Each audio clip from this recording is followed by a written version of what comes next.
예, 오늘부터 전국의 중고교가 일제히 새 학년, 새 학기 시작합니다. 새 학기 새 출발, 우리 아이들과 학부모님들 설렘도 있지만 동시에 걱정도 있으시죠.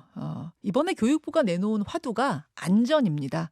코로나19로부터의 안전, 사고로부터의 안전, 뭐 다양한 안전이 있는데 아무래도 최근에는 학교 폭력으로부터의 안전이 주요한 화두가 되고 있죠. 오늘 뭐 이런저런 현안들 교육부 이주호 장관, 사회부총리와 함께 짚어보도록 하겠습니다. 이주호 사회부총리 겸 교육부 장관님 안녕하세요. 네, 안녕하십니까. 예, 오늘 새학년 새학기 첫날인데 교육부의 최우선 목표 안전한 학교로 세우셨다고요.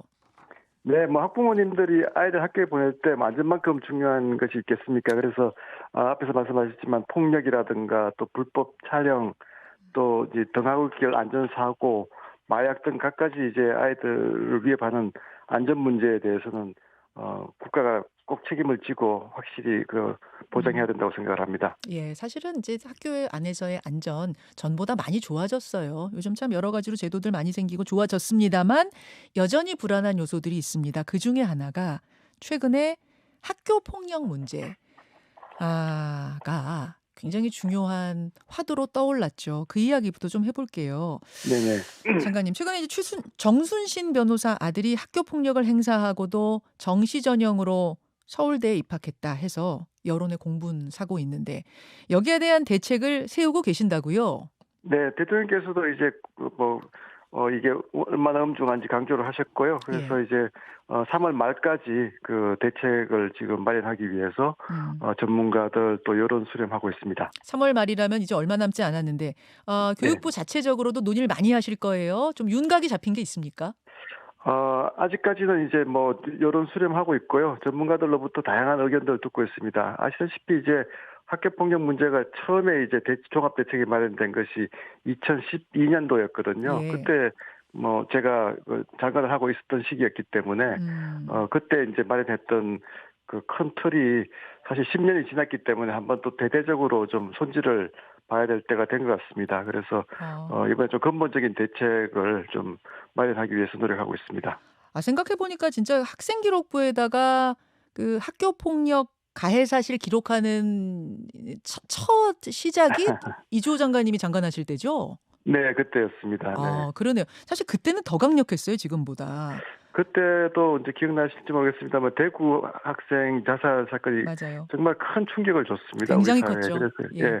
그래서 뭐 거의 저도 1년 내내 이 문제를 가지고 고민하고 또 대책을 만들고 여론 수렴을 했던 기억이 나거든요. 음. 지금도 이제 못지않은 큰 파장이 있기 때문에 예. 이번 이제 위기가 기회 아니겠습니까? 그래서 음. 정말 또 한번 그 학교 폭력 대책을 근본적으로 한번 제대로 잘 마련해 보겠습니다. 그 당시에는 초등학교, 중학교 같은 경우에는 졸업 후 5년 동안 그 사실을 기록하게 했고 네네. 고등학교는 졸업 후 10년 동안 그 기록을 유지하게 하는 그런 식이었죠. 네네. 예, 뭐 그랬다가 오히려 지금 그게 좀 완화가 됐는데 장관님 맞습니다. 생각하시기에는 그 부분 조금 더 강화가 이번에 돼야 될 필요가 있다고 보세요? 의견들을 듣고 있습니다. 뭐 학교폭력 대책은 이제 그런 이제 직접적인 수단도 있지만 예. 그 당시에도 강조했습니다만 인성 교육이라든가 음. 아이들 스포츠 예능 교육이라든가 이렇게 해서 아이들의 이제 그런 학교에서의 생활부터가 좀 많이 달라져야 되거든요. 학교 음. 문화가 달라져야 물론이죠. 되죠. 그래서 예. 이제 그런 것들을 좀 근본적으로 다 하나하나 좀 점검을 하려고 합니다. 예. 그런 부분을 당연히 동반해야 될 거고 그런 네네. 인성 교육이라든지 아이들의 스트레스를 다른 쪽으로 풀어주는 것과 함께 맞습니다. 그럼에도 네네. 불구하고 학폭을 저질렀을 때는 좀 엄벌에 처해야 한다. 요런 기조는 갖고 가는 겁니까? 뭐 저는 그게 이제 맞다고 봅니다만 뭐 폭력 경영 수렴해야죠. 음. 그래서 이제 지난 10년 동안 또 여러분들이 또 이 분야에서 노력을 하고 예. 제도들이 좀 다듬어진 부분이 있기 때문에 예. 그런 것들 다 포함해서 한번 근본적으로 원점에서 다시 한번 검토를 하고 아. 재설계를 해야 될 때가 됐다고 생각합니다. 그 학교 폭력 처분받은 그러니까 징계 처분을 받은 것이 수시에서는 크게 작용을 하지만 정시 즉 수능 100% 정시에서는 반영이 지금 거의 안 되고 있다. 뭐 이런 것 때문에 공분이 좀 있었어요. 네, 알고 있습니다. 요건 네. 말하자면 이제 입시 제도에 관한 문제인데 이 부분에 대해서도 이번에 손질을 하나요? 그것도 포함해야 되겠죠. 당연히 뭐 어. 국민들도 관심이 많으시고 또 최근에는 뭐 공정성 이슈가 지금 크게 대두되고 있지 않습니까? 그래서 예. 그런 부분까지도 포함해서 검토하고 있습니다. 아 장관님 개인적으로는 뭐 그렇게 넣어야 정시에서도 똑같이 적용시켜야 된다고 보세요, 학폭은?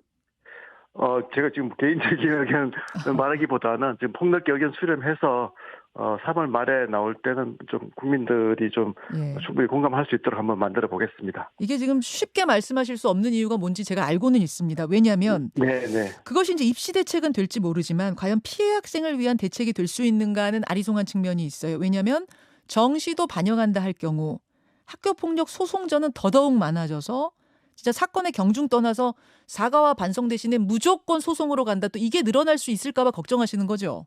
그렇죠. 사실 뭐 법적인 조치가 물론 중요하지만 앞에서도 말씀드렸지만 학교 문화가 근본적으로 바뀌는 게 더 중요하거든요. 근본적이고요. 그래서 예. 그런 것까지 다 좀 포함해서 예. 이번에 뭐 근본적인 대책을 강구하려고 합니다. 아 이게 쉽지가 네. 않아요. 이게 참 쉽지가 않아요. 그러니까 엄벌에 처하고 입시에도 반영하다 보면 또 다른 쪽으로 부작용이 우려되고 맞습니다. 그 부분을 또 네. 잡으려고 하다 보면 또 이쪽 부분이 문제가 생기고. 뭐 정확하게 지적하셨는데요. 이게 뭐 이런 문제는 좀 장기적으로 영향에 대해서 충분히 검토를 해야 되고요. 이렇게 단기적인 대책은 좀 여러 가지 부작용들을 충분히 검토해야 된다고 생각합니다. 그렇죠. 3월 네. 말까지 근데 그게 나올 수 있을까요? 벌써 3월 2일인데. 저희 뭐 최선을 다하고 있고요. 예. 또 한번 큰 틀이 마련된 상황이 10년 전에 되어 있었고 이걸 예. 이제 전반적으로 한번 리뷰를 하는 거기 때문에 예. 가능하다고 봅니다. 네. 알겠습니다. 하여튼 피해 네네. 학생 위주로 학생들이 상처받지 않는 그런 제도가 좀 마련됐으면 좋겠고요. 네, 그렇게 하겠습니다. 네. 장관님, 그나저나 새학년에 교육부에서 발표한 여러 교육 정책 중에 디지털 교육 혁신 방안이라는 게 눈에 띄는데 네네네. AI를 교육 전면에 도입한다? 이건 어떤 건가요? 지금 이제 기억나시겠지만 2016년에 알파고가 있었잖아요. 그래서 예. 이제 바둑 뭐 천재 기사를 AI가 이겼으니까요. 음. 이제 그게 큰 충격이었는데 사실 챗 GPT는 뭐 알파고보다 훨씬 더 본격적인 충격이다 이렇게 보시면 될 것 같습니다.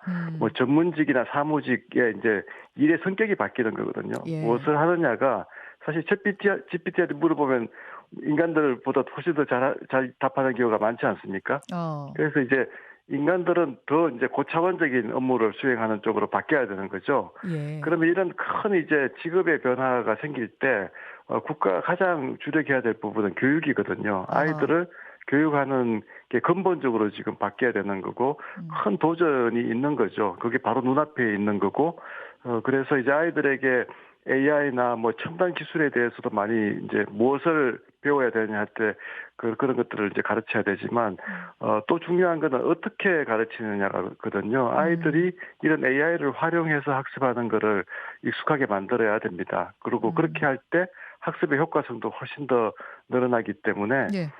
정말 이제 중요한 변화가 시작되어야 되는 것이라고 생각합니다. AI 교사가 등장한다고요? AI 보조교사죠. 교사는 대체 아, 불가능이고요, AI 사실은요. 보조교사. 네. 네. 그러니까 이제 한 교실에 아이들이 예를 들어서 30명 있다고 하면 예. 아이들 한 명 한 명이 이제 디지털 디바이스를 열면 그 안에 그 소프트웨어로 AI 보조교사가 아, 있는 그런 거죠. 식으로. 그런 네. 식으로. 그러면 이제 음. 아이들이 이제 한 교실에서도 음. 전혀 다른 내용을 공부할 수가 있게 되는 거니까 소위 말하는 맞춤 교육이 가능해지는 거고요. 아. 한 명 한 명이 자기한테 필요한 이제 학습을 특히 지식 전달의 경우에는 예. AI가 더 잘하는 거죠. 챗 GPT 같은 그런 기능이 탑재된 예. AI 보조 교사가 이제 그런 걸 가르치게 되는 거고요. 교사는 알겠습니다. 훨씬 더 고차원적이고 또 사회 정서적인 부분 아이들도 보다듬어 주고 뭐 멘토를 해주고 하는 그런 식으로 이제 교사의 그 역할이 이제 근본적으로 바뀐다고 보시면 됩니다. 협업이네요. 그러니까 교사와 AI 보조교사의 협업. 그렇죠. 네. 그러니까 뭐 교육이 그래서 이게 예, 말씀하십시오. 완전히 근본적인 변화이기 때문에 사실 그 교사가 역할을 그렇게 바꾼다는 거는 우리말로 가르치다가 뭐 영어로 가르쳐라고 하는 것만큼 힘들거든요, 사실은요. 그래서 교사분들에 대한 대대적인 연수나 그 또 양성 체계 개편 같은 것들이 이제 굉장히 중요한 이슈로 떠오르고 있습니다. 알겠습니다. 교육이 이렇게 점점 디지털화되고 또 아이들 수는 줄어들고 하다 보니까 현실적으로 교육 현장에서 필요한 교사 수가 감소하고 있어요. 중고등학교 같은 경우에는 이미 임용고시 붙어놓고도 학교 배정 안 되는 문제 뭐 오래됐고 이제 초등학교 교사마저도 서울의 경우에 올해 임용고시 합격자 전원이 대기 중이라면서요. 이거 뭐 좀 네. 대책이 필요할까? 이 대책이란 게 가능할까 싶기도 하고 이거 뭐 교육대학 정원을 좀 줄여야 되나 싶기도 하고 어떻게 보세요? 이제 앞에서 말한 이제 교사 역할 변화에서 답을 찾아야 된다고 봅니다. 교사들이 기존의 방식대로 가르치면 아이들 숫자가 줄어들었는데 예. 뭐 교사 더 정원할 필요 없다 이렇게 되겠죠. 그런데 만약에 예. 교사의 역할이 훨씬 더 이제 챗GPT가 나오고 AI 보조교사가 나오니까 훨씬 더 고차원적으로 바뀌고 또 어. 아이들의 이제 사회 정서적인 그런 문제들이 많잖아요. 예. 그러니까 이제 그런 것까지도 보다듬어 주는 식으로 가게 되면 교사가 학생 1인당 더 많이 필요해질 수 있다고 봅니다. 그래서 이제 그런 차원에서 보면 예. 교사를 숫자적으로 수급을 맞추는 게 중요한 게 아니고 예. 교사의 역할 변화를 통해서 교사가 더 필요한 체제가 바람직한 거고요. 그렇게 가면서 이제 교사 수급도 맞춰야 되겠죠. 아, 그러면 교사 1인당 학생 수가 줄어드는 방향 뭐 이런 식이 되는 건가요? 이제 그렇게 되기 위해서라도 교사의 역할 변화가 돼야 된다는 뜻입니다. 그래서 어. 이제는 학생들의 뭐 최우선이니까 학생들이 정말 새로운 시대에 맞는 그런 역량을 갖추기 위해서는 교사의 역할 변화가 핵심이고 그런 역할 변화가 될 때는 지금처럼 이렇게 수급을 계산하는 것보다는 더 많은 음. 교사가 필요할 수도 있다 이렇게 아, 생각합니다. 교사는 더 필요해질 수도 있다. 그러면은 교육대학교 입학 정원 줄여야 되는 거 아니야? 당장? 뭐 이런 이야기 나오는데 그건 아니라고 보세요. 그 방향은. 그거보다는 오히려 교사의 역량을 예. 더 강화해서 역할을 변화시키는데 정부가 더 주력해야 된다 이렇게 생각합니다. 알겠습니다. 네. 알겠습니다. 최근 교육계에 큰 사건이 하나 터졌죠. 흔히들 이제 모의고사라고 부르는 그 학력 평가 시험 성적표가 전국 30만 고등학생의 성적표 파일이 유출이 된 겁니다. 올해 고3 올라가는 학생들이 고2 때 본 그 학평, 그 모의고사 성적표인데요. 이것 때문에 이제 고등학교 순위가 적나라하게 매겨지고 지금 뭐 후폭풍이 만만치가 않습니다. 장관님, 이 범인 지금 잡고 있나요? 저희 교육부 그 사이버 안전센터가 있습니다. 그래서 긴급 대응반을 구성해서 지금 파악하고 있습니다. 그래서 지금 경기도 교육청 또 경기 남부 경찰청 이렇게 협조해서 지금 분석을 하고 있는데요. 예. 분석이 완료되면 재발 방지 대책 수립해서 정말 이게 다시는 재발하지 않도록 하겠습니다. 아, 지금 조사를 하고 있다는 얘기는 네, 꽤 있습니다. 됐거든요, 네네. 이게 벌어진 지. 거기다가 이 사람이 자기 텔레그램에서 "다른 네네네. 파일도 내가 또 공개하겠다." 이렇게 좀 얘기를 하고 있어서 굉장히들 불안해하고 있어요. 여기 지금 적나라하게 학교, 반, 번호, 이름, 성적이 다 나왔거든요. 네, 너무 안타깝게 생각하고요. 하여튼 뭐 이런 일들 재발되지 않도록 예. 사실 뭐 굉장히 중요한 개인 정보지 않습니까? 그래서 굉장히 네, 중요하죠. 네, 네. 이게 그러면 이게 해킹을 당한 건가요? 경기도 교육청이? 지금 뭐 경기도 교육청하고도 경기 남부 경찰청하고 같이 해서 지금 뭐 철저하게 지금 원인 파악을 진행 중에 있는 사안입니다. 네, 아니 장관님, 이게 학부모들한테는 중요한 문제고 또 워낙 네, 답답하기도 하고 불안하기도 해서 제가 조금 더 자세하게 여쭙는 건데요. 네, 네, 네. 범인 네. 윤곽이 안 잡힌 겁니까? 아니면 잡혀가는데 아직 발표를 안 하는 건가요? 그 고사안에 대해서는 좀 지금 이제 워낙 지금 수사 중이라서 제가 지금 이렇게 말씀드리기는 좀 특별한 지금 단계가 아닌 것 같고요. 바로 이제 파악되는 대로 바로 발표할 예정입니다. 학생인가요? 지금 뭐 수사 중인 사안입니다. 지금 네, 아니 네, 이게 요즘 이제 학원에서는 네, 네. 어느 학교가 몇 등 했어요. 어느 학교는 뭐 어때요? 이런 이제 정보들이 다 있고 요걸 바탕으로 해서 고등학교 입시 상담 뭐 이런 게 다 이루어지고 있을 정도로 학교 줄 세우기가 이 파일에 의해서 적나라하게 되고 있는 상황이에요. 생각보다 굉장히 네, 심각합니다. 뭐 정말 심각하다는 걸 알고 있고요. 이게 예. 지금 뭐 저희들도 그래서 지금 뭐 원인 파악 최선을 다하고 있고요. 예. 바로 이제 파악되는 대로 예. 알려드리겠습니다. 그래서요. 네, 제가 중요하다는 네, 네, 말씀을 장관님께 좀 부탁을 드리고 장관님, 네, 그럼 네. 범인이 안 잡혔어요? 지금 수사 중인 사안이라서 잡혔는지 안 잡혔는지만이라도 좀 알려 주실 수 있을까요? 지금 말씀드리기 힘듭니다. 네, 죄송합니다. 네. 알겠습니다. 알겠습니다. 예. 지난번 신년 인터뷰 때 네네네네. 크게 이제 문제 제기를 했던 그 통합수능 2년 차의 부작용, 문과 네네네. 침공. 제가 장관님한테 굉장히 심각한 문제라는 거 말씀드리고 나서 네네. 바로 이 부분에 대해 대책 세우셨더라고요. 예, 대책도 지금 하고 있고요. 사실 그때도 말씀드렸지만 가장 근본적인 대책은 이제 대학도 사실 문이과가 통합하는 식으로 이제 가야 되잖아요. 지금 음. 고등학교나 뭐 수능 체제는 그렇게 바뀌었는데, 예.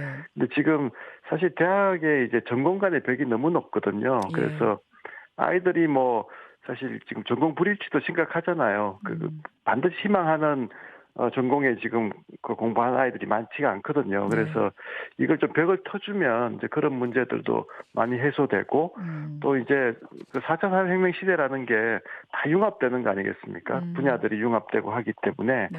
그래서 지금 이제 그 대학의 이제 뭐 입학 단위라든가 전공 단위라든가 이런 것들을 너무 세분화돼서 쪼개는 것이 어떤 면에서는 이제 공급자의 기득권 차원이 있기 음. 때문에, 음. 이걸 좀 벽을 좀 과감하게 허무는 방안들에 대해서 어. 대학 그 당국자들하고 지금 저 긴밀히 협의하고 있습니다. 아 그렇군요. 그러니까 네네네. 고등학교에서의 벽은 허문다고 허물지만 대학이 안 허물었기 때문에 이게 지금 네네. 거기에서의 지금 뭐랄까요? 이 언밸런스가 결국 이 부작용으로 나타났던 본질인 거거든요. 거죠. 네. 예, 그렇죠, 그래서 그렇죠. 사실 인제 그 선진국들은 뭐 많이 인제 바뀌었거든요, 사실은요. 네. 그래서 요즘은 뭐 선진국 인류 대학들은 교수들을 임명할 때 소위 이제 더블 어포인트먼트라 그래서 학과에 두 학과에 동시에 임명을 합니다. 그러니까 예. 경제학 박사를 했다 하더라도 뭐 정치학이나 관련된 학과에 음. 임명을 해서 음음. 융합적으로 연구하고 가르치게 하거든요. 네. 그러니까 한 과목 한 전공만 이렇게 고집하는 거는 아이들의 미래를 위해서도 정말 큰 문제라고 생각을 합니다. 그래서 이 어. 부분에 대해서 예. 교육부가 물론 당연히 대학의 자율도 중요하지만 예. 혁신이라는 차원에서는 좀 긴밀히 협력해서 예. 저희가 이제 대학들이 그렇게 좀 변화를 할 수 있도록 환경을 만들어 드린다든가, 또 뭐 유인책을 어. 제시한다든가 그런 노력을 하려고 합니다. 말하자면 들어가서 전과를 조금 더 자유롭게 이과 문과 왔다 갔다 전과를 더 자유롭게 전과도 할 수 한다든지 있고 아예 복수 그냥 전공 네, 뭐 저기 요즘은 이제 뭐 자유전공제도 있고, 아 또 뽑을 때부터. 기초학부제라고 그래서 어. 광역 단위로 할 수도 있거든요. 예. 선진국의 대학들은 이미 많이 그렇게 다 갔습니다. 그래서 이제 그렇죠. 우리도 빨리 좀 그런 변화를 해야 되겠다 이렇게 아. 생각하고 있습니다. 그 문과 침공 문제에 대해서는 벌써 서강대, 성균관대 이런 곳에서 네네. 문과 학생들도 이과로 그러니까 고등학교 때 문과 전공했던 학생들도 이과로 지원할 수 있도록 요렇게 변화가 지금 됐더라고요. 입시 네, 과목에 그렇죠. 조정을 네. 했더라고요. 이게 앞으로 네네네. 더 확대될 거라고 보세요, 다른 대학교까지? 네, 이제 그런 부분도 뭐 지금 이제 대학에 따라서 좀 사정이 틀린 것 같고요. 예. 그렇게 이제 분석하고 이제 그걸 이제 반영하는 대학들도 생기고, 앞에서 말한 대로 이제 조금 더 근본적으로 학과의 벽을 터는 이제 대학들도 생길 거라고 생각합니다. 사실은 서울대가 공립대 아닙니까? 네네네. 서울대도 그러면은 문과 고등학교 때 사실상 문과를 전공했던 학생들은 이과 지원할 수 없게 지금 과목의 벽이 있는데 이거를 트는 방향으로 서울대도 갑니까? 유홍림 총장님이 새로 이제 신임 총장으로 이제 취임하시면서 예. 사실 공약으로 그런 이제 뭐 기초학부제 같은 공약도 내거신 걸로 알고 있거든요. 그래서 이제 어. 그런 것들이 이제 뭐 당연히 이런 문제는 워낙 교수님들이 다 관심이 있기 때문에 사실 학교 내에서 뭐 충분히 협의해서 결정돼야 될 일이지, 교육부가 뭐 이렇게 하라 저렇게 하라 할 수는 없는 거 아니겠습니까? 물론 그렇긴 그렇지만 하죠. 워낙 이제 큰 이제 사회적 분위기나 또 사회적 협의를 통해 가지고 음. 이런 큰 변화가 좀 대규모 단위로 일어날 수도 있다고 생각을 합니다. 예. 문과 침공에 대한 대책으로 이미 서강대, 성균관대는 움직였고 네네. 서울대, 국립대, 서울대도 움직일 가능성이 있다고 말씀하시는 거네요. 뭐 학교에 이제 뭐 자체적인 문제지만 또 그런 가능성도 있다고 생각을 합니다. 예. 네. 알겠습니다. 알겠습니다. 아 이주호 교육부 장관 사회부총리와 함께 여러 가지 지금 이야기를 나누고 있는데요. 이 문제는 이제 현실적으로 장관님이 어떻게 하실 수 있는 문제인지 모르겠습니다만 제가 질문은 네네. 드릴게요. 이번 네네네. 입시에서 아주 뚜렷하게 나타난 문제가 의대 쏠림 현상이었어요. 네네네. 단적인 예로 연대 반도체공학과는 취업이 보장된 학과인데도 최초 합격자 전원이 등록 포기. 근데 이제 그 예예. 이후로 다들 뭐 의대로 간다. 재수 삼수에서도 간다. 이런 분위기가 사회에 지금 만연하다는 건데 취업 때문에. 이게 글쎄요. 교육부가 이 의대 쏠림 현상에 대해 뭔가 대책을 세울 수가 있는 건지 모르겠습니다만 여하튼 질문 드립니다. 어떻습니까? 네네. 사실 이제 관련된 정책으로 이제 저희가 사실 이게 그럼 국가 인재를 어떻게 앞으로 이제 음. 균형 있게 양성하느냐 하는 거잖아요. 예, 예. 그래서 이제 저희가 이제 A, B, C, D, E라고 해서 음. 이제 A는 에어로스페이스죠. 우주항공, B는 바이오 헬스, 예. C는 이제 첨단 부품 반도체 같은 것들이고 음. D는 이제 AI나 뭐 디지털입니다. E가 에너지입니다. 그래서 예. 이런 이제 큰 이제 주요 이제 첨단 분야는 국가가 제대로 균형 있게 인재를 양성하지 않으면 바로 이제 국가 경쟁력에 장기적으로는 기결되거든요. 네. 그래서 이제 이런 부분에서 정말 우리나라 인재들이 균형 있게 이제 양성될 수 있도록 계속 이제 대학들에 대한 지원도 하고 이렇게 하는 거고요. 이제 그런 차원에서 보면 이제 좋은 인재들이 의대에만 쏠리는 거는 분명히 이제 문제가 있죠. 예. 그래서 이제 그렇지만 또 이제 앞에서 말씀드린 B의 바이오 헬스 쪽은 사실은 이제 메디컬 쪽하고 연계가 되는 거 아니겠습니까? 예, 그래서 예. 이제 다만 이제 우리가 의사 과학자 숫자들이 굉장히 적습니다. 그래서 이제 카이스트나 뭐 포스텍 같은 이제 과학대학의 경우에 이제 의대를 신설해서 의사 과학자를 양성한다든가 이런 것들은 굉장히 지금 시대적으로 필요하거든요. 그래서 이제 그런 부분에서 좀 의사 그 과학자 숫자를 늘린다거나 또 전체적인 지금 이제 의사 숫자가 적기 때문에 이제 사실은 그런 이제 쏠림 현상이 있다고 볼 수도 있기 때문에 그 부분은 지금 복지부 소관입니다. 지금 네. 교육부 소관이 아니고. 네. 그렇지만 이제 제가 또 사회부총리이기도 하기 때문에 그런 문제들까지 포함해서 사실 뭐 지적하셨지만 이게 너무 어디에만 쏠리는 거는 바람직한 현상이 결코 아니거든요. 그래서 이런 부분을 국가적으로 어떻게 해소할 수 있을지 네. 뭐 여러 가지 대책을 강구하고 있습니다. 근데 더 뽑으면 더 몰려요. 더 쏠리. 그게 대책이 될 수 있을지는 저는 잘 모르겠고. 아닙니다. 수급이라는 게 뭐 냉정하죠. 너무 많이 이제 적게 공급되기 때문에 이제 그만큼 이제 뭐 여러 가지 이제 그 대우가 좋아지는 거기 때문에요. 그 뭐 임금 체계라든가. 그래서 그런 부분은 하여튼 뭐 장기적으로 계속 고민해야 될 문제라고 생각합니다. 예. 네. 과학자들에 대한 어떤 사회적인 대우라든지 뭐 이런 네, 것들이 네, 같이 그렇죠. 개선되는 뭐 이런 것들이 좀 필요할 것 같고요. 맞습니다. 한 1분 네. 남았는데요, 장관님. 이런 질문이 네네. 들어왔어요. 고교 학점제가 곧 시행이 되는데 그 네네. 고교 학점제라는 커다란 변화에 발맞춰서 대입에도 변화가 있는 것이냐, 2028년 대입 개편 논의를 하고 계시는 것이냐, 어떻습니까? 고교 학점제라는 게 아시다시피 이제 고등학교 이제 특히 2, 3학년 때 선택 과목이 많이 늘어나고 네. A, B, C, D, E로 이제 절대평가가 도입되는 거잖아요. 예. 그만큼 이제 큰 체제 개편인데 예. 그게 작년에 이제 2022년 교육 과정에 이제 이제 반영이 됐고요. 그러면 2025년 학생들부터 이제 고 1학년부터 이제 그게 도입이 되는 거고 그게 그 학생들이 이제 대입을 할 때가 2028학년도거든요. 네. 그래서 이제 2028학년도 대입은 새로운 체제에 이제 발맞춰서 좀 변화가 돼야 되는 것이죠. 그런데 이제 뭐 제가 여러 번 또 강조했습니다만 지금 워낙 이제 대입에 대해서는 민감한 사안이고 네. 또 이제 그 안정성이나 예측 가능성이 또 중요하잖아요. 그렇죠. 그래서 이제 그런 부분을 충분히 좀 존중하면서 그렇지만 변화되는 그 교육 과정에 또 발맞춰서 입시가 또 조정돼야 될 부분들이 있기 때문에 시안을 우리가 이제 올해 이제 그 상반기에 시안을 제출을 하고요. 네. 지금 이제 국가교육위원회라는 사회적인 합의 기구가 있습니다. 그래서 예. 거기서 이제 또 심의하고 논의하고 하는 그런 절차를 거쳐서 그렇게 해서 좀 안정적으로 대입은 가져가려고 합니다. 안정성을 기본으로 한다. 그럼 지금 정시 40% 이상이라는 그 큰 방향에는 큰 변화는 없는 겁니까? 이제 그런 것들도 이제 전문가들이 다 이제 그런 안정성 차원에서 이제 강조를 하고 있는 거고요. 예. 구체적인 이제 시안이 이제 곧 나오니까요. 이제 그때 이제 공개를 하고 이제 본격적으로 논의하도록 하겠습니다. 27년까지는 최소한 이 정시 40% 룰에는 변화가 없는 건가요? 이제 그런 부분도 이제 결국 뭐 그 전문가들이 지금 시안을 만드는 상황이기 때문에 예. 제가 너무 또 구체적으로 이야기하는 건 좀 아닌 것 같고요. 예. 큰 방향만 제가 말씀드린 겁니다. 알겠습니다. 장관님, 그 확정이 좀 되고 나서 한 번 더 그럼 좀 네네네. 자세한 설명해 주시면 좋을 것 같네요. 네, 또 뵙겠습니다. 오늘 네. 여기까지 말씀 듣죠. 고맙습니다. 네, 감사합니다. 예, 이주호 사회부총리 겸 교육부 장관이었습니다. 김현정의 뉴스쇼는 시청자 여러분의 참여를 기다립니다. 구독과 좋아요, 댓글 잊지 않으셨죠? 알림 설정을 해두시면 평일 아침 7시 20분 실시간 라이브도 참여하실 수 있습니다.